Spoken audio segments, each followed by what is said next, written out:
Վարչապետ Փաշինյանը Գյումրիում արտահերթ ընտրություններ անցկացնելու մտադրությունից չի հրաժարվում։ Ընտրություններից 2 օր անց այդ մասին խոսեց իր կաբինետի անդամների հետ քննարկմանը, բայց կրկին չասաց, թե ինչ տարբերակ են դիտարկում, երբ անցած տարի ընտրված ավագանին բնականon գործում է։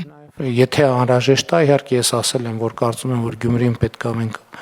հնարավորինս արագ ունենանք արտահերթ ընտրություններ։ Հնարավորինս արագ է, ինչ ժամկետ է ենթադրում, Փաշինյանը չի հստակեցնում։ Նրա կուսակիցներից պատգամավոր Ալխազ Ղազարյանն էլ այսօր փակագծեր չբացեց, բայց արտահերթի անհրաժեշտությունը ըստ էության մեկ Գյումրիի քաղաքապետին վերագրվող մեղադրանքներով ու նոր գաղտնալսմամբ էր բացատրում, մեկ քաղաքի կառավարումը ձախողելու։ Ձայնագրությունները կարող է իրավական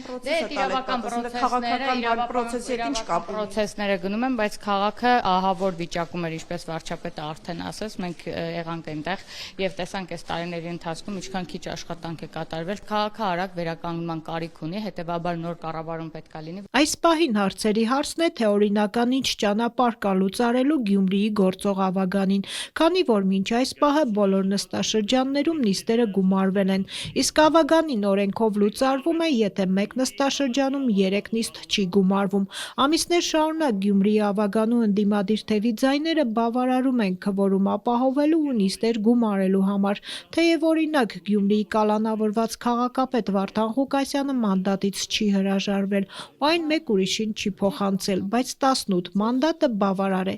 Գյումրիի ավագանու հաջորդ նիստը նշանակված է հունիսի 25-ին։ Այս պահին մեր քաղաքը խմբակցության ավագանու անդամներից մեկը տնային կալանքում է, բարեգործության արգելքը խախտելու մեղադրանքով։ Խմբակցության ղեկավար Լիզա Գասպարյանն ավելի վաղ Ազատությանն ասել էր, թե դա լուծելի հարց է։ Սա եւս հոգ չէ մեր համար, որովհետեւ այս հարցում էլ դարձանք պրոֆեսիոնալ, շատ արագ ավագանի փոխելու, մանդատը պահելու։ Մեկ անգամ այս խմբակցության ավագանու անդամի բացակայությունը քվորումի բացակայության պատճառ դարձավ եւ Նարեկ Միրզոյանը մանդատից հրաժարվեց, ու հենց նրան փոխարինած Արտակ Հովսեփյանն է այժմ տնային կալանքի տակ։ Արդյոք իշխանությունները կկարողանան հասնել նրան, որ ավագանու նիստերը տապալվեն։ Գյումրիի ավագանու գործող կազմից եւս 2 հոգի, այդ թվում քաղաքապետին փոխարինող Փեսան փոխքաղաքապետ Ավետիս Առաքելյանը մեղադրյալ է։ Նրա խափանման միջոցն այս պահին բացակայության արգելքն է։ Եթե այդ երկուսի խափանման միջոցը փոխվի, ապա ընդդիմադիր թևում ճգնաժամ կարող է առաջանալ, մինչև մանդատները հաջորդ համարին փոխանցեն։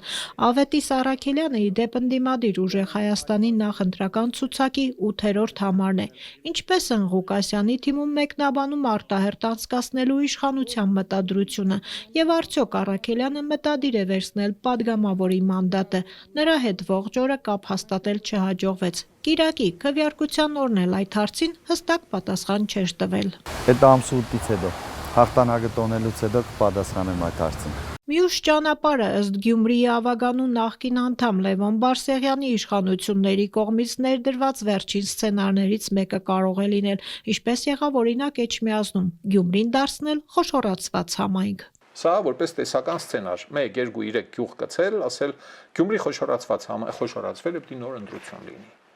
Այստեղ կզռա իհարկե, էլի որ դա արվել է հենց այս հնարքի կիրառման համար, որ լուծարվում է գործող ավականին, նոր ընտրություն է լինում, արդեն գյուղերից բաներից պիտի տեխնացուներ լինեն, օրենքն է դա պահանջում։ Օրինական այլ սցենար բացի նիստ չգումարելուց ու խոշորացումից Բարսեղյանը չի տեսնում։ Մնացած հնարավոր տարբերակները ըստ նրա տեխնիկական ու գոտկատեղից ցածր մեթոդներ են, որոնք մի քանի համայնքներում իշխանությունները հաջողությամբ իրականացրել են, օրինակ Ալավերդիում, Ախուրյանում։ Մի քիչ անհավանական եմ ես համարում, բայց չբացառենք։ 3 հոգի անցնում է ԿՊ-ի կողմը, չի դառնում ԿՊ խմբակցության անդամ, բայց ասում է սպես լինել չի կարող, քաղաքապետը պանդում է, մենք հավատում ենք, հարգում ենք, սիրում ենք իրան, բայց թե քաղաքը տուժում է, հանուն քաղաքի։ Ոչ ճանապարհով կգնա իշխանությունը Գյումրիում արտահերթ ընտրություններ անցկացնելու հարցում այս պահին հստակ չէ, բայց պնդում են, թե այն օրինական է լինելու։ Իսկ մինչ այդ արդեն 8 ամիս կոռուպցիոն մեղադրանքով ճաղերի ետևում գտնվող Գյումրիի քաղաքապետ Վարդան Ղուկասյանի մեղադրանքների թիվն է ավելանում։ Օրերս քննչական կոմիտեն նրան մեղադրանք առաջադրեց այլ անձանց հետ իշխանության յուրացում նախապատրաստելու մեջ։ Դրա հիմքում մի գաղտնալսում էին դրել, որում ենթադրաբար Ղուկասյանը ասում էր, թե առանց ռուսների համաձայնության ոչինչ չի անի։